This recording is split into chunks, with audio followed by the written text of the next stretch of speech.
কোরআন তেলাওয়াত নিয়ে বসতো, সেই আলেমগুলো এখন মোবাইল নিয়ে বসে থাকে। কথা ঠিক না ভুল?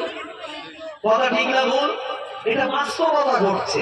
কারণ এটা ওই আলেমের দোষ নয়, এটা এই মোবাইল গুলো অতিরিক্ত পরিমাণের ভিতরে এত বিনোদন দেওয়া আছে। আপনি হোয়াটসঅ্যাপে ঢুকবেন, কে কোথায় এসএমএস করেছে, কে কোথায় কি পোস্ট করেছে, সেইগুলো দেখতে দেখতে রিপ্লাই দিতে দিতে একটা সময় গেল। 2 নম্বর, আপনি ওখান থেকে যখন ছেড়ে দিয়ে আর একটা ঢুকবেন, ওই জায়গার নাম ফেসবুক।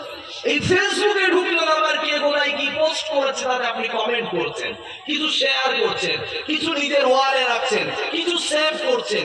এটা একটা সময় নষ্ট হলো। এরপরে 3 নম্বর পদক্ষেপ, তার নাম হলো ইউটিউব।